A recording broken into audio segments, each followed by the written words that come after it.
ഇത് നമ്മുടെ കാറാണ് സുഖേട്ടാ. അയ്യോ എനിക്ക് സന്തോഷായി. മോളെ നമ്മുടെ കാറാ. എന്തിനാ ഗേറ്റ് തുറക്കുന്നേ? അകത്ത് കയറ്റണ്ട, കുറച്ചേരം വെളി കിടക്കട്ടെ. നാലാള് കാണട്ടെ സുഖേട്ടാ നമ്മുടെ കാറ്. എങ്ങനെയുണ്ട് കാർ? ഇഷ്ടപ്പെട്ടോ? അസലായിരിക്കുന്നു. ഇനി ഇപ്പൊ ഇത്തിരി മോശമായി തന്നെ എന്താ, ഒരു കാറായി. മോനെ അപ്പുറത്ത് വീട്ടിൽ ആ ചുറ്റി മേടിച്ചിട്ട് വന്നേ.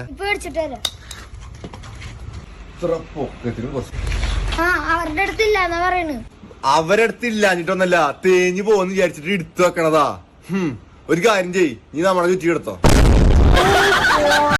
എനിക്ക് നിങ്ങളോട് ഒരു കാര്യം ചോദിക്കാനുണ്ട്. എന്താ? നിങ്ങൾക്ക് ആ രമണിയായിട്ട് എന്താ ബന്ധം? ഒരു ബന്ധമില്ല. ഒരു ബന്ധവുമില്ല. പക്ഷെ അവള് എന്നും തൊള്ളുറപ്പിന് ഇട്ടോണ്ട് വരുന്നത് നിങ്ങളുടെ ശത്രു. എത്ര കാമുകനുണ്ട് മനുഷ്യ? എത്ര കാമുകനുണ്ട്?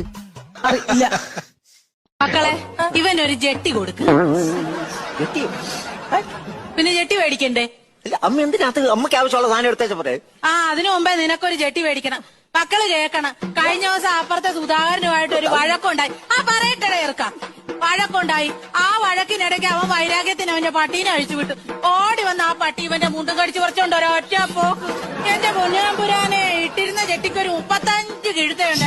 ഞാൻ നാണം കെട്ടു. ഒരു ജെട്ടി എടുത്തു കൊടുക്കും. പണ്ടാരത്തള്ള ആവശ്യമുള്ള ഇവന്റെ മുഖം കണ്ടാൽ അറിഞ്ഞൂടെ ഇവൻ ചിക്കിലുള്ള വീട്ടിലെ പയ്യനാണെന്ന്. ഇവനെ രക്ഷപ്പെടുത്തിയ വകയിൽ ഒരു 5 ലക്ഷം രൂപ നമുക്ക് വാങ്ങിച്ചെടുത്തൂടെ? ആരോട് മേടിക്കും? അവന്റെ ഡാഡിയുടെ ഇന്ന് തന്നില്ലെങ്കിലോ? കടപ്പുറം ഇളകും, കുത്തിപ്പിടിച്ച് വാങ്ങും. ഡാഡി നിനക്കറിയാമോ? അത് മമ്മിക്കറിയാലോ. മമ്മി നിനക്കറിയാലേ? അത് ഇവനറിയാലോ. ഇവനാരടാ? അത് അവർക്കറിയാലോ. ആർക്ക്? ഡാഡിക്കും മമ്മിക്കും.